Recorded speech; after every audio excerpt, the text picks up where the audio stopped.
Food and Wine Insider is a weekly look at a $1.5 trillion industry touching every American.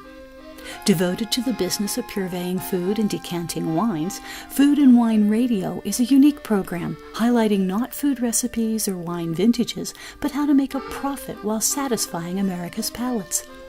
In this competitive but highly rewarding sector, many men and women have made profits while fulfilling a dream.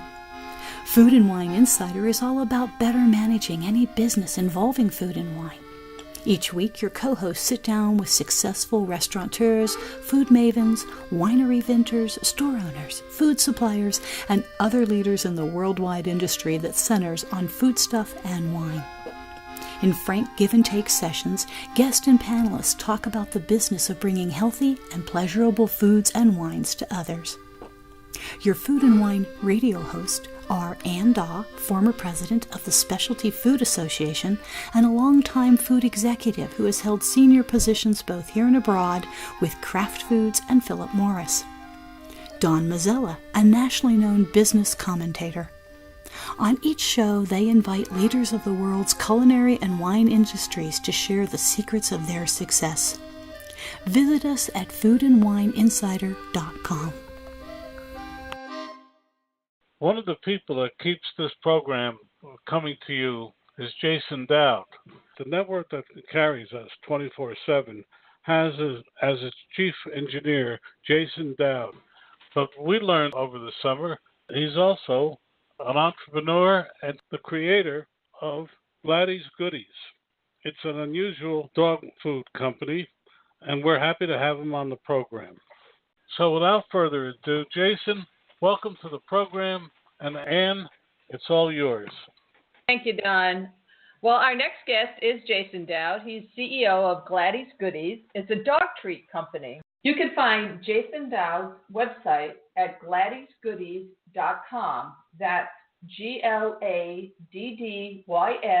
goodies.com. Welcome to Food and Wine Insider, Jason. Well, hello, Ann. How are you doing today? And Don? Very, very well. Jason, you've had an online magazine. You're a photographer. You're a producer at AM/FM 24 Radio. Please talk about the story. Behind creating Gladdy's Goodies. Well, it actually came from a tragedy, and what I ended up doing is I bought some treats for my dog, and I have 3 dogs. I had an older one. His name was Puppy. I had Allie, who is a Bichon Frise, and then I have Gladdy, who is my dachshund. And she has had pancreatitis for a little while, but it was controlled by diet. So everything was seeming to be good and going fine and everything. And I was feeding these treats to Allie, and they were just your general ordinary treat. And I gave Gladdy her special treats that I was giving her at the time, and I ran out of them. So on a Friday night in February, I gave Gladdy 2 of the treats from Allie, didn't think anything of it. Well, come to find out the next day, Allie got completely sick. I rushed her to the ER. About $3,000 later, I found out that she had absolutely no liver left. It was completely shut down, and they couldn't understand why. So they kept her. They were keeping her overnight and putting her on fluids. And I came home because there was nothing I could do much more for her that day. Came home, and Gladdy was sick as a dog and throwing up and all kinds of terrible things around the house. So I picked her up, dragged her to the ER. So I had both dogs in the ER. $2,000 later after that one, I found out that basically she had an acute pancreatitis attack, which now it's made it a full-blown pancreatitis attack. I was able to bring her home that night, and the doctor said absolutely no treats, no fatty foods, nothing with artificial ingredients, byproducts, chemicals, anything. And that was really hard to find. So what I did is I started to try to figure out what caused all this to happen. And I looked at the treats that I gave Allie and also Gladdy, and it had 8% fat, 16% crude fat, and ethylene glycol in it. Now, the ethylene glycol is what destroyed my other dog's liver, and it was the huge fat content that almost killed Gladys, because she had, if you take that, each one stick is a single stick, a single serving, you're looking at 16 grams of fat, 32 grams of crude fat, and ethylene glycol. So I realized that was a problem.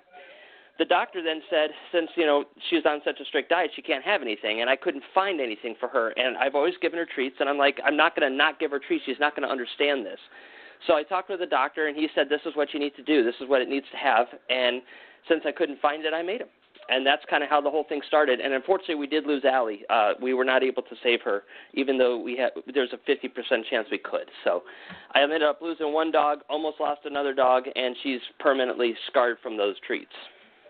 It's very interesting, and thank you for sharing that story. It certainly is a sad story, but hopefully you'll save some other dogs, which I think is certainly part of your mission. From what I've read, 92% of dog owners and 80% of cat owners have purchased treats in the past 12 months. And actually last year alone, sales hit about $6.4 billion at retail. What's rather interesting, though, and it's sort of to your point, is health and wellness concerns are a primary driver, with more and more pet owners turning to functional treats for health conditions that are often age or weight related, including joint mobility, skin, coat, and cognitive. So what I would love for you to do is talk a little bit about your products and what in fact makes them different from the other dog treats on the market. You have a huge market that you're going after with some unique characteristics, so this is fantastic.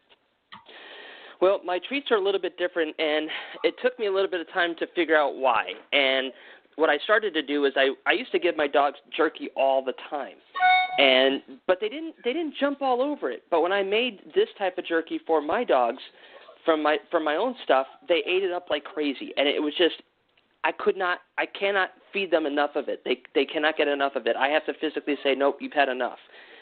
So I'm sitting there looking at these treats in Walmart and all kinds of places, the same stuff, chicken jerkies, turkey jerkies, stuff like that. And I realized that they're really, really thick, they're really, really big, and they have this weird texture to them. And they do have an off color. If you've ever looked at them, they're more like an orange color. So as I started to get my own treats, my treats are 100% pure protein. There's nothing in it. There's no chemicals. There's no additives. There's no byproducts. There's no gluten. There's no anything in there except for the general unprocessed meat.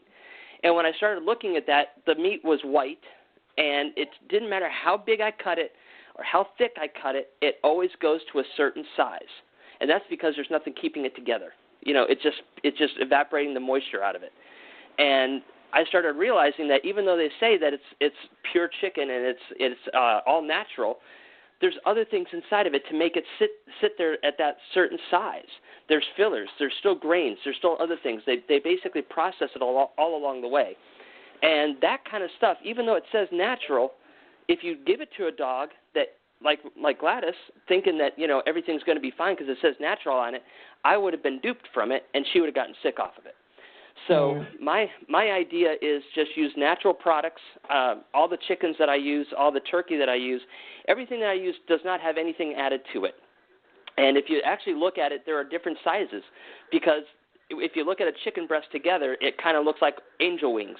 So you can only make them so wide, you can only make them so thick and so long, all the way across the board. Even with potatoes, you never get the same size fries.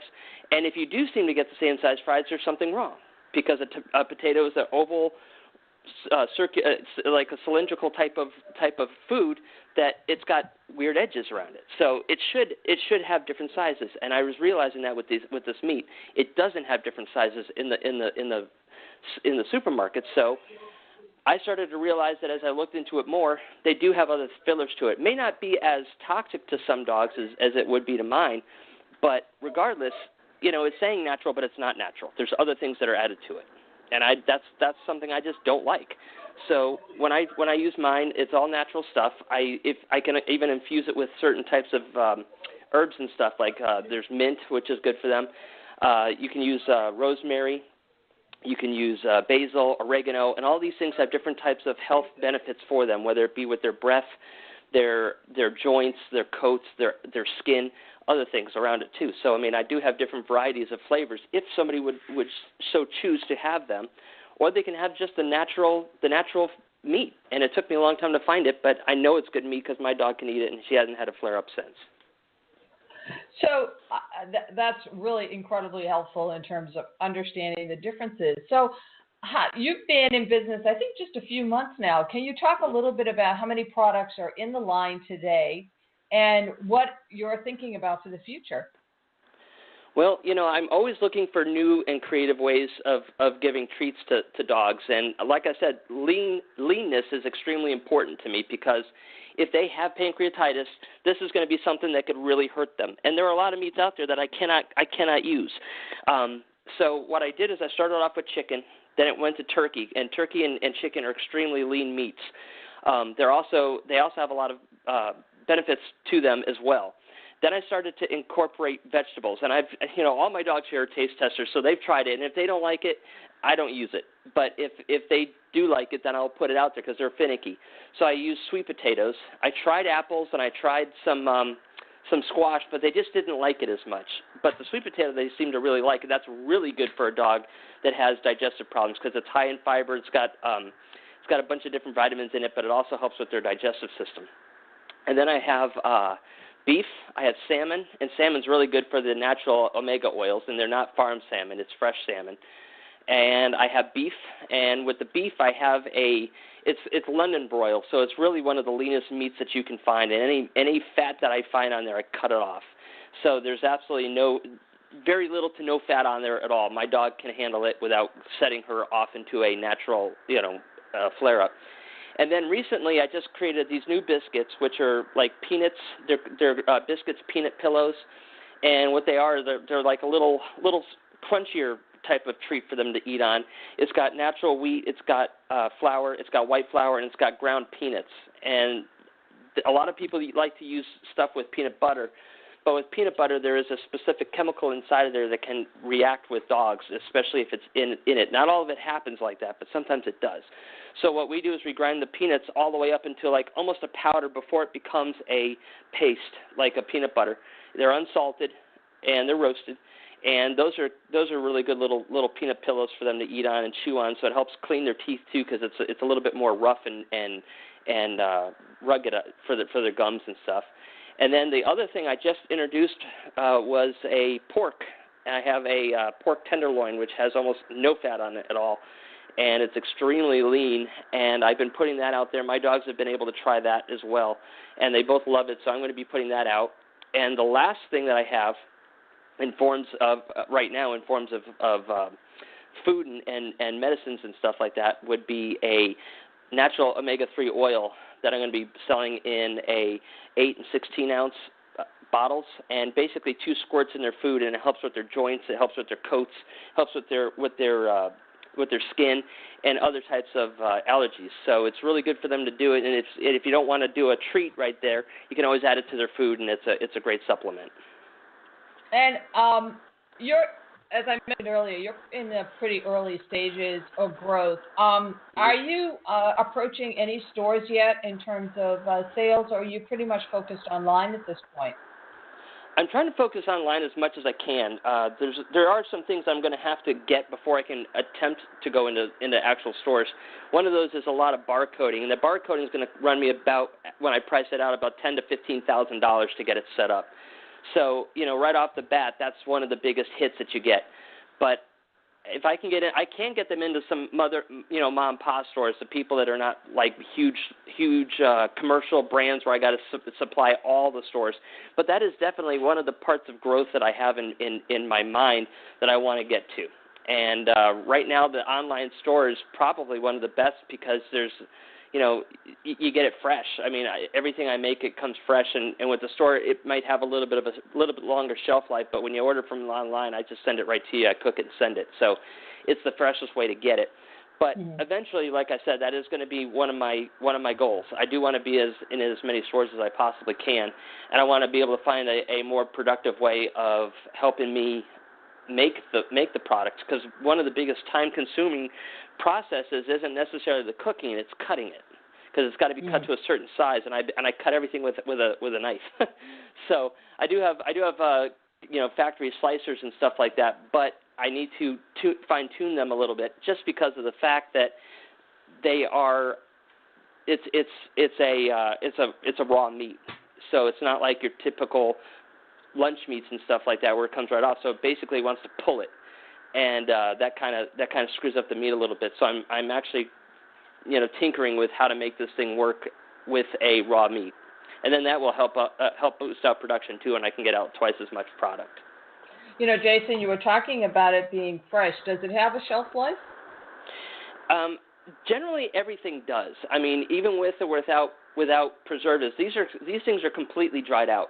So I do keep a silica bag in there that's safe for food and stuff, and that helps keep them dried out so they don't have any mold or mildew or anything growing on them like that.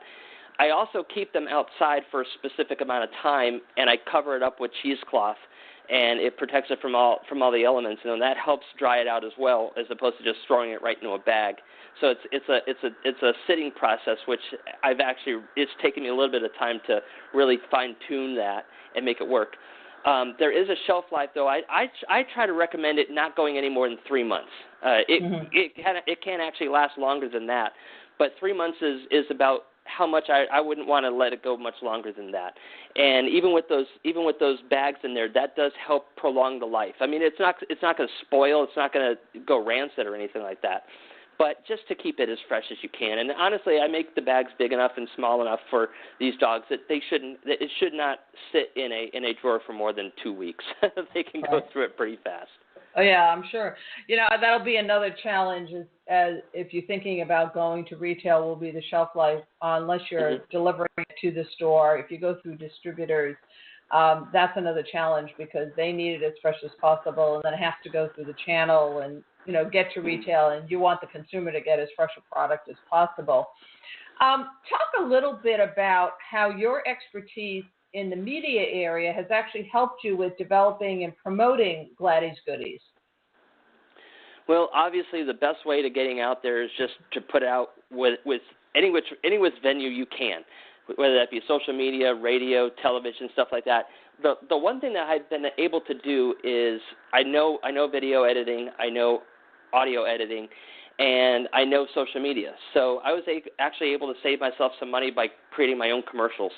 And I can actually do a lot of my own radio ads, and I have it on my show, so that's one of the places I do put it out at, and I'm always looking for people that are willing to, advertise it, and get it out there. I do have all the stuff automatically made, and like I said, it saves a lot of money, especially with a growing company. That's extremely important because I know it can be extremely expensive to advertise. And it's not necessarily just the advertising, it's also the creation of the advertising, the flyers and all that other kind of stuff.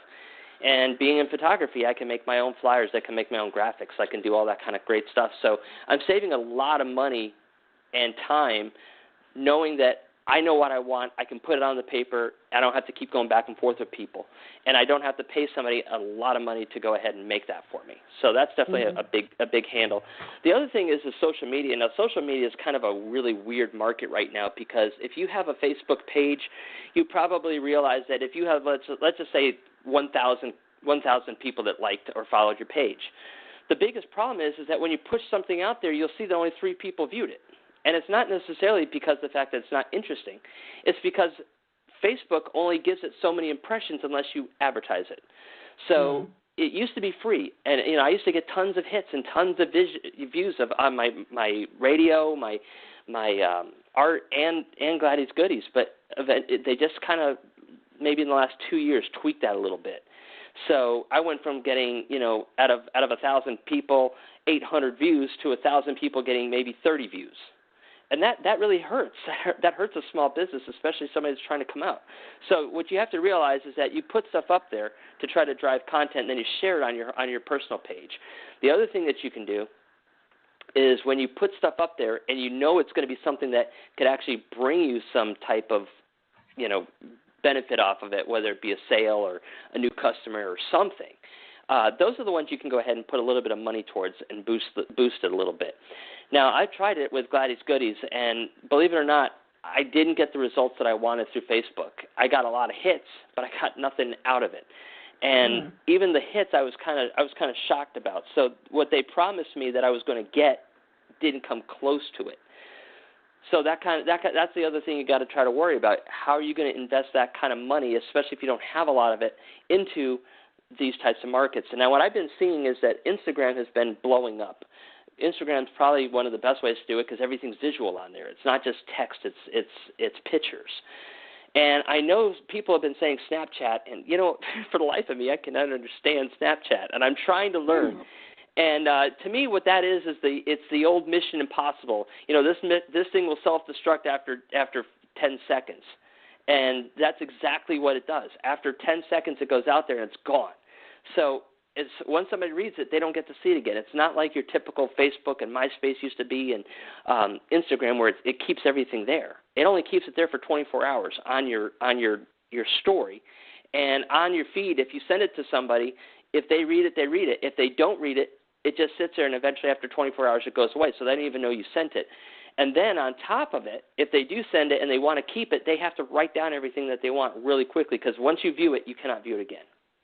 And I was like, I don't know. I don't understand how businesses are taking this particular platform and using it effectively.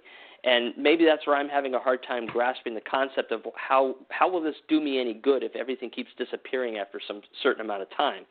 But right. It is something that the kids are using, and if you're going after the younger market, you have to use it. You have to figure out how to work this thing. And with kids, especially in college and stuff like that, they all have cats, they all have dogs, they all have animals that they love. They will buy the stuff. So that's if you're going to go after that type of a market between the ages of maybe 18 to maybe 30, Snapchat's the way to do it. And I just got to learn it a little bit better. Well, the way they consume, the younger people consume information. It's just the way they consume it. They consume it quickly, and then it's done. I wanted to, a couple of things. One thing I noticed on your website was kind of a focus on small dogs. Do you have a point of view on the needs of maybe larger dogs? All of these snacks that I have on there do have, they are for big dogs, small dogs, or whatever. In fact, one of my biggest customers is a bull mastiff. And he eats them just like everybody else. They could probably eat 3 snacks compared to 1, but people are like, well, they can eat the whole bag. My dogs can eat the whole bag. The problem is you got to learn to just pull it back a little bit and just give them a treat. This is just something for them to snack on and say, I love you. Maybe 2 or 3 tops and then no more. Otherwise, the dogs, if you give them a bag a night, they're going to get fat. It doesn't matter what you eat, you're going to get fat. It's in your stomach. So it does work with other dogs. Now, those every dog that you see on that website are my dogs. So those are all of mine, and I have little dogs because of the restrictions that I have in my household here where I live. They require small dogs. Even though I own my house, they don't want any dog more than 25 pounds in the neighborhood. So I have very small dogs, and that's okay because I don't have a very big home myself, and I don't think I'd even have a big home if I did have if I did get lots of money and made millions. But that's just who I am. But I love my little dogs, and they're perfect size for me. So it does look like it's for small dogs, but it's really for any size dog. That's great to know. You can find Jason Dowd's website at gladdysgoodies.com. That's GLADDYS goodies.com. And I guess your first celebrity ambassador is Brian Howe, who used to be the lead singer of Bad Company. Talk a little bit about that movement. Well, this came about through a lot of experience that I had. And, when I was in school, I was in 8th grade, I actually interned for a vet. And I saw some pretty horrible things that happened to animals that people would do. And on top of it, Allie, Puppy, Gladdy were all rescues. And some of them were a little bit worse than others. Puppy was severely beaten. He lost all his teeth on one side, didn't trust anybody. Allie came from a puppy mill, and she was bred 5 times, and then after 5 times, they can't breed them anymore, so they execute them. And so she never saw anybody that loved her. She never had the comfort of a blanket. She was just, the only time people had any interaction with her was pulling her out of the cage to clean it or putting her into another cage to be bred. So, it was really tough with her. And then with Gladdy, when I got her, she was already a senior dog.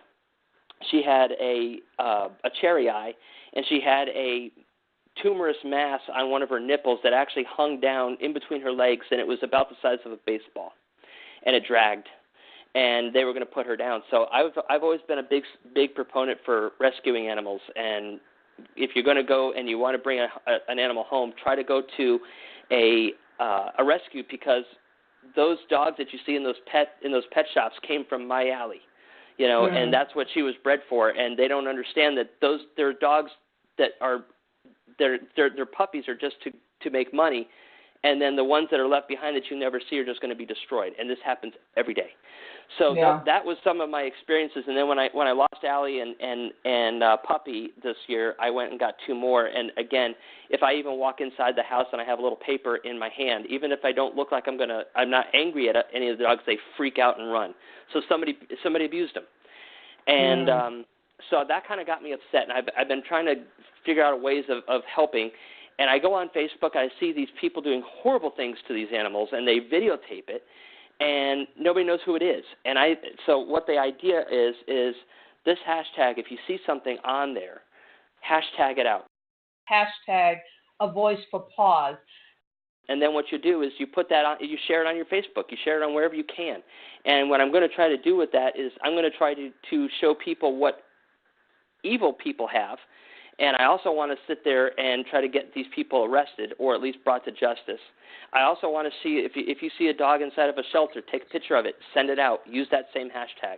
And the last part I want to do with this is I want to bring up education. So if you see something that's recalled, like a dog toy or dog food, get that out there, put this out there. So I want it to be a memo board for people to see. If they see a dog, they may go adopt it. If they see somebody and they recognize that person abusing an animal, maybe they'll turn it in.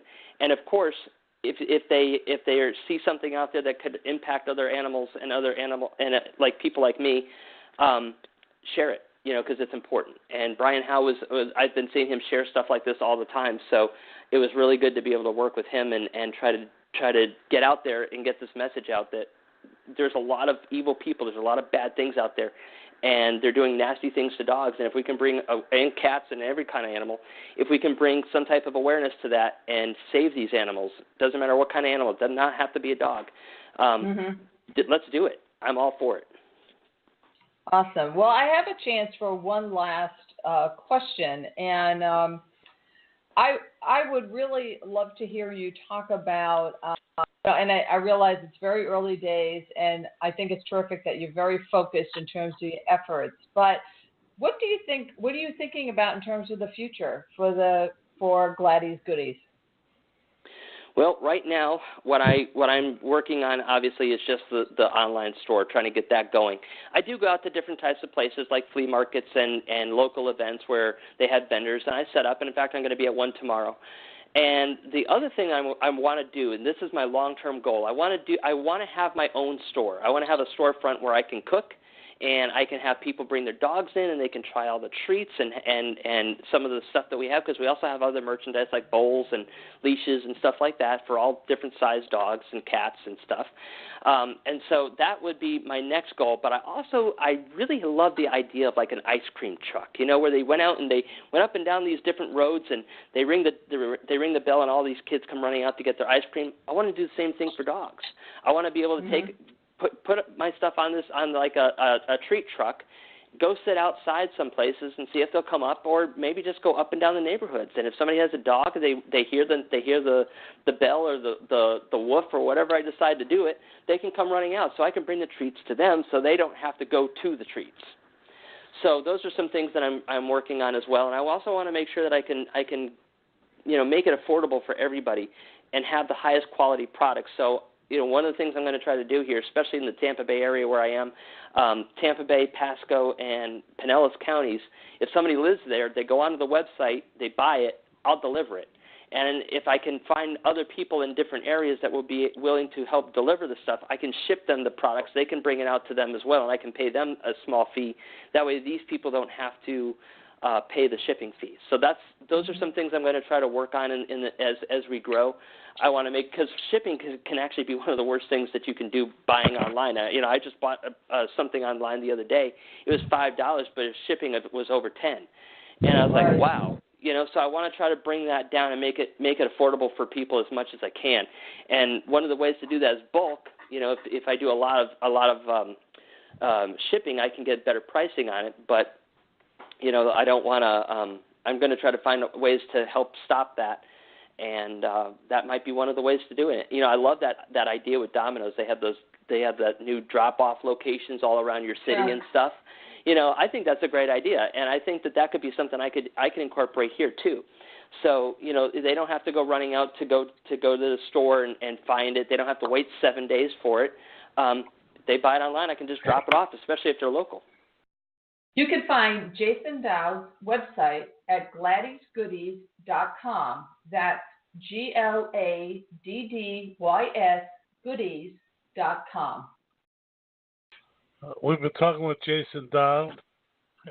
He does a lot of things for us on 24/7 AM FM. He's also got Gladdy's Goodies. A link to his website will be on our website tonight, where you can hear this and every other past and future Wine and Food Insider program. And you can also tell us who you'd like to hear on the program. Jason, thank you so much for being with us. Well, Don, thank you for having me. This has been a lot of fun, and I hope that, you know, I'm going to be able to help a lot of animals along the way. We hope so, too. Thank you. To be successful, most restaurant owners require extra capital from time to time. When you need funding to renovate, buy equipment, or manage cash flow, you don't have time to track down financial statements or wait weeks for a decision. That's where Cabbage can help. Cabbage gives small businesses access to a line of credit of up to $200,000. Apply online and you'll get a decision right away. Since Cabbage is a line of credit, you can take the exact amount you need.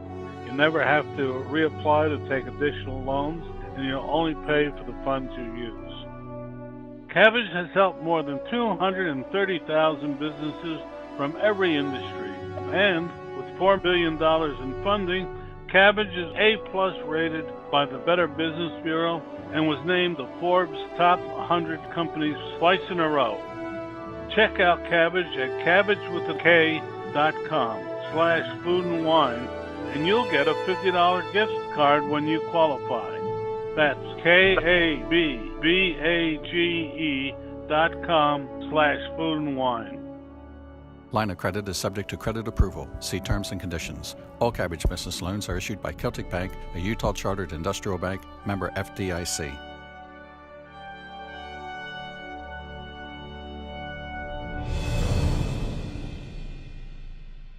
And the Jersey Shore has always been a hotbed of innovators. And one of the most recent is Drew Edelman, co-owner of Bada Bean Cawfee. He's here to talk about how his unusual Seaside Heights coffee shop does some innovative marketing. Drew, welcome to the program. Great. Thank you. Happy to be here. Well, without further ado, our co-host, and I'll take over. Thanks, Don. As Don was saying, Drew Edelman is the founder and CEO of Bada Bean Cawfee. I have to pronounce that properly. That's right. Yes. A retail we got to make sure we coffee clarify. So anybody's listening, it's Bada Bean, B-E-A-N, and coffee spelled C-A-W-F-E-E, the right way in Jersey. Absolutely. It's a coffee and food business in Seaside Heights, New Jersey. Drew, from what I read about your background, you're a serial entrepreneur. Could you talk a little bit about your vast experience in clubs and bars and how this prepared you for your current venture with Bada Bean Cawfee? Yes. Awesome. Yes. You know, I guess about been in the nightclub and bar industry for the past 25 years, and started out originally with a themed nightclub called Polyesters. That's two words, Polyesters. And obviously that was a 70s style themed nightclub. And then we enhanced it a little bit more with going with Culture Club, which became an 80s type theme, and we opened up 22 locations across the country. And then while out west coast, then I opened up about 9 more other places that were more up to date, you could say. And then once we were out of the club business, I realized, while still in the club business, I realized there was a lot of money to be made in the liquor world. So we started a company called Devotion Vodka. And it was a sugar-free, gluten-free, American-made brand, which is still going on right now, actually. But I've been doing that for the past 9 years. But the interesting thing that came about being out in the West Coast is every time I opened up a nightclub traveling from east to west, I would always, people would always say, "What are you asking for when you want your breakfast or whatever?" I said, "Coffee." And they used to say coffee. They used to say it the wrong way. So we said coffee. So I always found that interesting. And then while The Sopranos came around, obviously with their theme with Bada Bing, B-I-N-G, we would do a Sunday night, with our dinners out in our clubs and restaurants out in the West Coast. And I just came up with the idea of Bada Bean as a coffee bean and using the right way of saying it, coffee. So I just rolled you through about 10 years with a couple different businesses. Drew, it's very interesting to me to hear all the things that you've done, and it's somewhat about being ahead of the trends, or sort of being on the crest of the trend. So what have been the challenges for you in being in the hospitality business and staying ahead of those trends and staying ahead of, what's current with the consumer? Well, yeah, that's actually true, because you know what? You have to be innovative. I mean, and staying ahead, and you have to be up on your social media. And, like our Bada Bean Cawfee page has been open for the past 14 weeks, and we've had 600,000 impressions just from being innovative. Getting it out there. Market yourself, market the brand. I stand on a roof on one of my videos at the Bada Bean Coffee Shop in Seaside Heights on the boardwalk, and people think that's insane. Yeah, but and then you videotape it and you do your thing, and it gets attention. So being innovative, being fearless, being from Jersey, and coming up with a unique brand, with a unique saying, unique slogan, I think always is a benefit to starting a new business. It's you're originally, I'm assuming, from Jersey, and you were out in San Francisco, yes, where, obviously a lot of trends start on the West Coast. They tend to start on both coasts. But you moved back to New Jersey. Was some other reason that you came back to Jersey? You know what? When I launched Devotion Vodka, we initially launched it in San Francisco. Then I have a better following, better relationships, better brand building skills on the East Coast. So I said, you know what? Let's keep the brand going on the West Coast. I brought it east, came back east, and then basically, took Devotion Vodka and dominated with the whole Northeast, utilizing my relationships in the past and everything else. So that was a big factor on moving back east. Fantastic. And, it's, I did view your videos, and they're very entertaining. And, it's interesting because I think food and entertainment have somehow commingled. Yes. It's the business on a boardwalk, and the boardwalk in Seaside Heights has to be really different from the businesses you were running out west. And tell us a little bit about those differences and what excites you about it. What excites you being in Seaside Heights? You know what? I think having a business on the boardwalk in Seaside Heights is different than anywhere in the world. Yeah. So, regardless of East Coast, West Coast, and even being on the East Coast, I mean, when you're on the boardwalk, it's a whole different animal. It's like a you have to get attention. Listen, you have about 100 days to make money and to have a business. So while you're doing that, you have to actually pull out all the strings. You have to captivate an audience as it's walking by, and that's what we've done. I mean, I took my model on this location on the center of the boardwalk, and I took the whole entire menu and I wrapped the building with it, with the menu, because I knew that was going to be an eye-catching and also a marketing tool. It is very interesting because you opened during Memorial Day weekend, and as you said, you sort of have this mob-based Sopranos themed menu, which you actually explained in your video, which I thought was captivating. Well, I give everybody a Jersey, a one-on-one on Jersey, yes. Exactly. A tutorial. Yes. Even yellow police tape invites you in. Yes. Yes. I think our Bada Bean listeners... crime scene. Yes. Exactly. I would love for you to tell our listeners, what have you learned since opening the store? Well, you have to, like I said, what I kind of thought was the right idea is as people walking by, you have to grab their attention. So, and then, obviously as you're on the board, you learn from that, and then you can enhance it a little bit more. Like I said, you hit it on the head. People just have stanchions out in front of their place. No, I actually, made them a yellow crime scene tape. It was called Bada Bean Crime Scene. And just off the bat, people look at that. And then, putting the menu on the outside and adding the names, I don't have your normal small, medium, and large coffee. No. I have your soldier, capo, and boss. That shows, the boss is being the big guy, so that's a large. So it's small, medium, large, and it's soldier, capo, and boss. So right off the bat, people walk by, and it just draws attention. One thing after another draws attention. Bada Bean Crime Scene tape, the stanchions, and then they see the sign up on the top, and it says Bada Bean, and everybody goes, oh, my God, Bada Bean. Then they say coffee, oh, my God, CAWFEE. That's how I say it.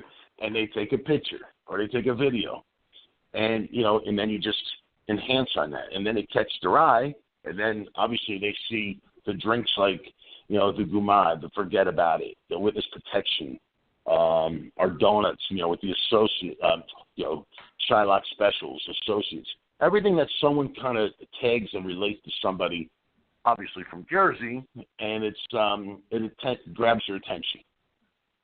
Could you talk a little bit about some of the products that you're offering, or some of the food items that you're offering as well with coffee? And has it changed at all as you've learned something about the customer at the Seaside location? Yeah. It's funny to say that, because with Seaside Heights, you never know what's going to happen. In the morning, you get your coffee drinkers. I mean, we open up at 7 a.m. You get your coffee drinkers. They come up. They know exactly what they want. And you get your basic coffees, you get a little bit of lattes, little cappuccinos. But then as the day goes on, now we have the iced cappuccinos, iced lattes, iced coffees. We have the nitro brew. We have the cold brew. All that stuff, with iced coffee, it's kind of changed the way. So we being at the beach when everybody has an option of getting a soda or another soft drink, we make the coffees iced, and we make every other something that you would always get in a coffee shop. We ice it. And actually on our menu it says watch it or you'll get iced, and it has our whole menu of the stool pigeon and all that fun stuff. So yeah, and then we also offer I always say we put them on a bagel, but it's a pork roll, egg and cheese, and we also offer Taylor ham, egg and cheese, because there's always that big dispute in Jersey, what is it called? So I just put both of them on the menu, and they're actually the same thing. So people they can order their own stuff. We had quite a warm summer, not quite so much now, but we're in the middle of September. How long, you mentioned earlier, you have 100 days to sort of make the plan. How long will you be open? And could you talk a little bit about any plans for new locations? Oh, awesome. Yes. Well, right now we're going to, just like it's summertime, so, everybody knows that from the area after Labor Day, it stops. It's Tumbleweed Tuesday. So after that, we open on weekends up until October. And we just, and I hope I'm at free liberty to say this, we just signed a deal for a brand new location in Asbury Park, right across. It's going to be a brand new building right across from the new hotel they're building up right there in Asbury on the boardwalk. We're going to have neighbors like Maruka's Pizza. It's going to be awesome. It's going to be phenomenal. And then I'm getting a little ahead of myself, but just came back this week, and it looks like we'll be in Newark Airport. It looks like we'll be in Paramus Mall, the Garden State Mall, one of the 5th largest mall in the country.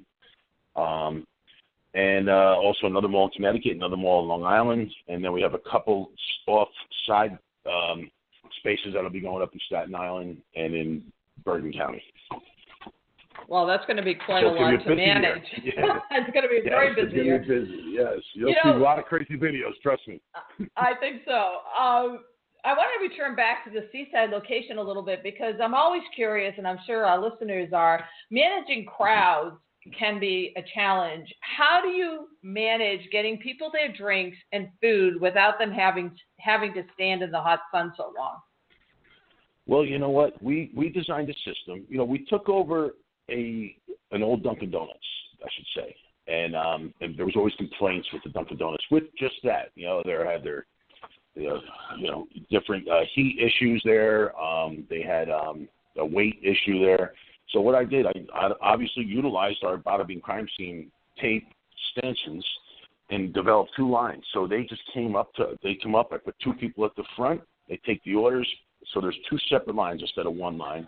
And then we duplicated the one side to the other side. So it just literally cut the time in half from what the previous donut shop had.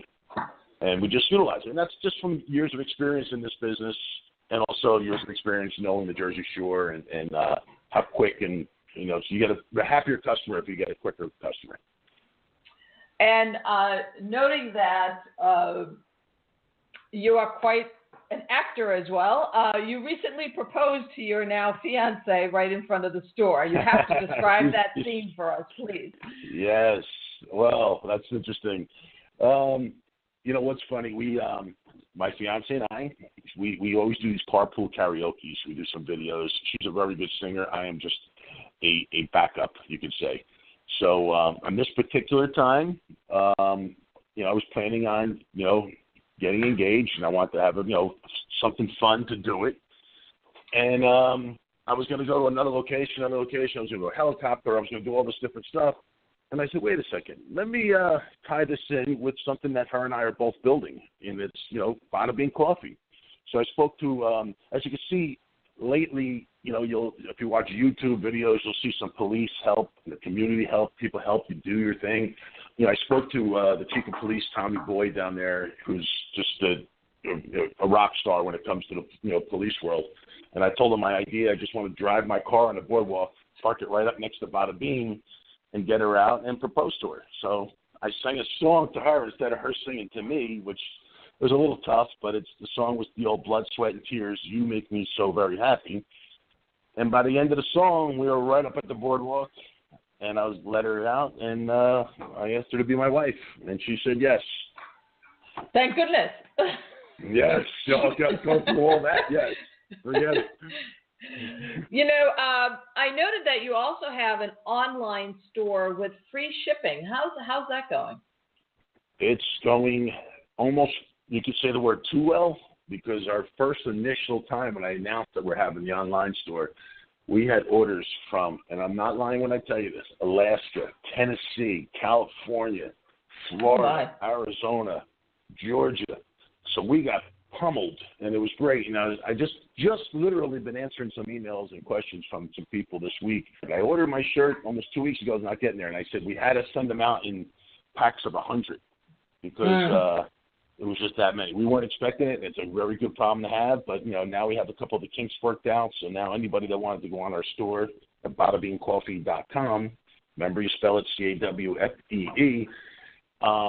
You'll be able to purchase your shirts, and you'll be getting them sooner than this first group of people did. So I apologize, and I hope everybody understands. But we got swarmed, killed, but we learned a lot during this, and now we know how to do it a lot smoother. Talk a little bit about what you're offering online. Right now we have all different types of shirts. Our website's going to be telling you all the new future locations that we're going to be doing, and it also feeds into our Instagram and also our Facebook. But we're offering men's and women's shirts. The women have a much more variety of shirts, more colors, more styles. We're also starting to inundate our merchandise. So we'll be doing Bada Bean mugs, Bada Bean cups. We're going to be doing towels. We're going to be doing umbrellas and everything else. Especially when we start opening up in the airport, we're going to have not only online store, we'll be selling them at the new stores that we're going to be opening up too. And have you developed your coffee in a way that you want to sell that online as well? Yes. So our coffee's become a hit at Seaside Heights location. People love it, and only because we sat there for days and days and days and combined different blends. And I kind of made it the way I like it. And then I had to take that, and I said, wow, this is phenomenal. Everybody's like, well, this is strong. So we did my version and another version. So we have a dark roast and a light roast. So describe the composition of your coffee. Are you using Arabica beans? Are you using Robusto? We're using Arabica beans. Yes, Arabica beans for now.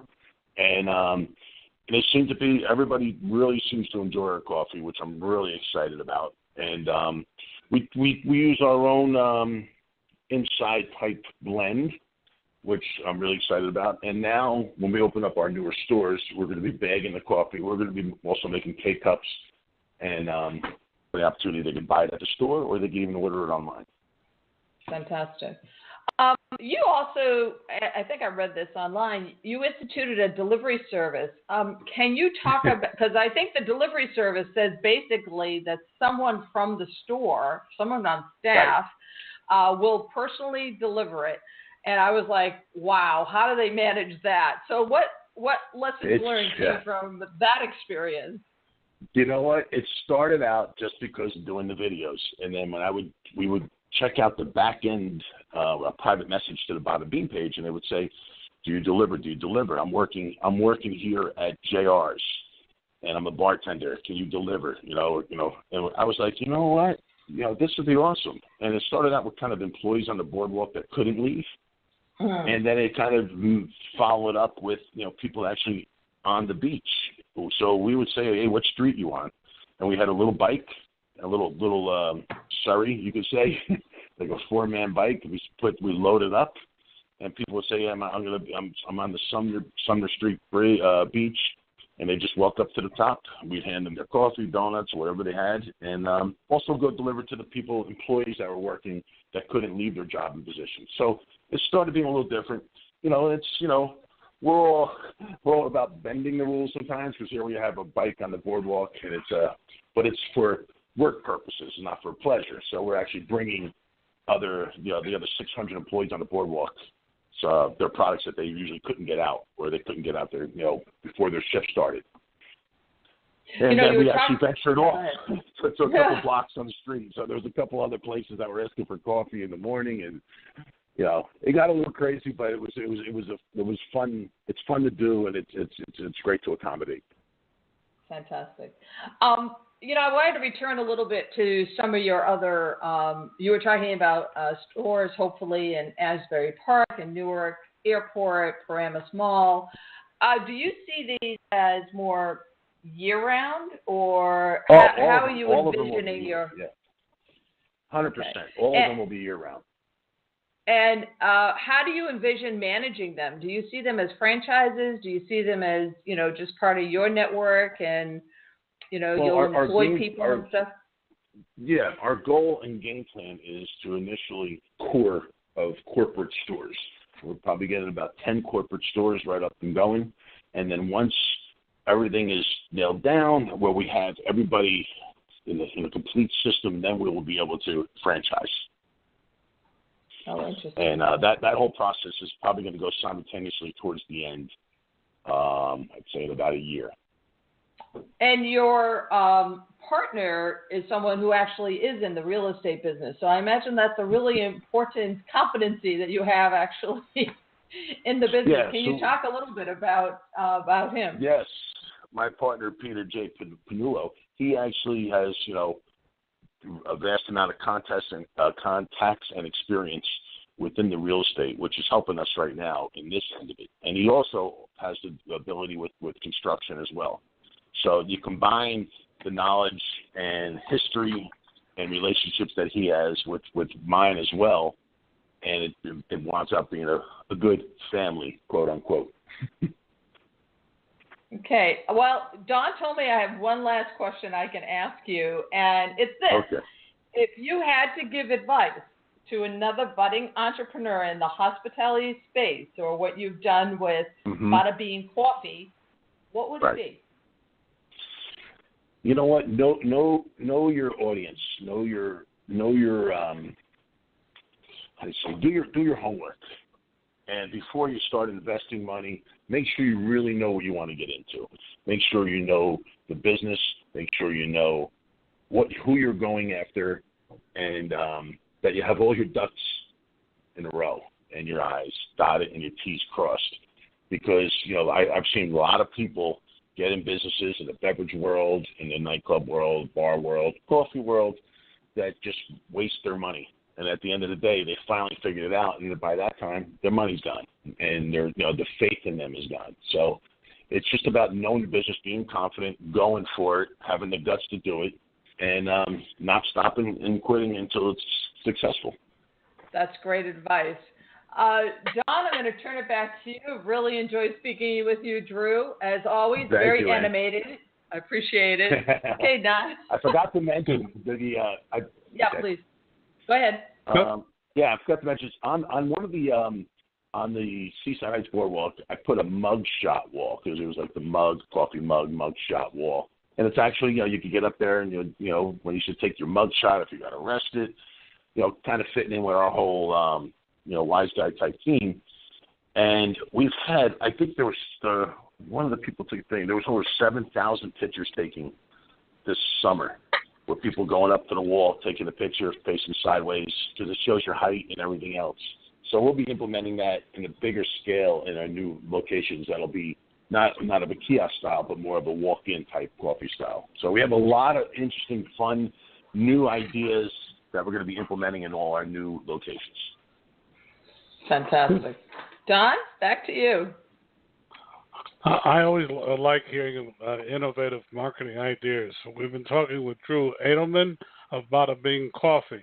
I'm from New Jersey, so I'll pronounce it the Jersey way, coffee. That's right. A link to his website will be on foodandwineinsider.com tonight, where you can hear this and every other past and future program. And you can also tell us if you have a guest you'd like to hear. Drew, thank you so much for being with us. Hey, listen, thank you for having me. And you guys have an open invitation to any and all the new future stuff that we'll be doing. Thank you. All righty. Now it's time for Ann Dowd to talk about what's happening in the food and wine world. Hi. I thought I would talk today about brand purpose. As I grew up in consumer packaged goods, we didn't talk about purpose. We talked about our category of products, our competition, what deals we would run to load the consumer's pantry before our competition did, and what new line extensions we would introduce to bring consumers back to our category and more specifically our brand.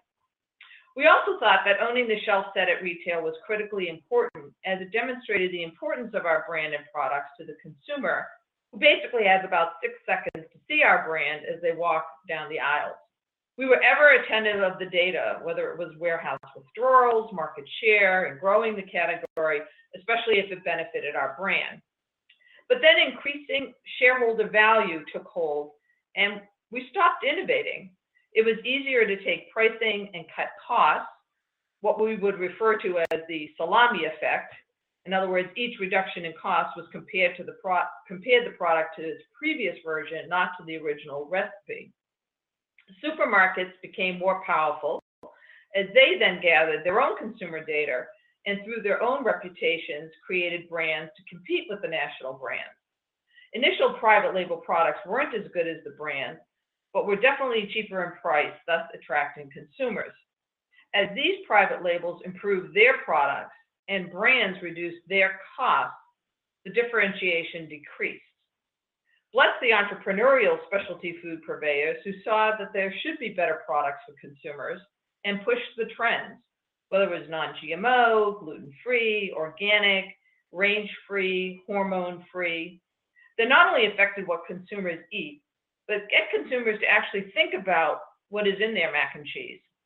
In effect, the entrepreneurs changed the way consumers eat and think about how food relates to health. But equally, if not more important, these entrepreneurs and some enlightened corporations understood the importance of brand purpose, not just about what you do, but why you do it. There are companies producing products that reduce waste and see the food cycle as not linear, ultimately to landfills, but rather circular, feeding humans, feeding animals, and feeding the soil. The purpose of these companies is embedded in their DNA. Just think of Paul Newman's Own, or Ben & Jerry's, or Etsy, or Tom's. The purpose of a company drives the strategic direction, no matter what the cause, because the consumer can smell out a fake. So when I hear it said that brands are dead, I think it's that the brand may have become no longer relevant. We have to reconnect with our consumers and have them understand our brand purpose, and then once they understand why we exist, they will buy our brands. Thank you. You've been listening to Food and Wine Insider with Ann Daw and Don Mazzella. Want to join us on a future show? Contact us at foodandwineinsider.com. Until next time, have a passion for food, wine, and profits, and think of our program, Food and Wine Insider.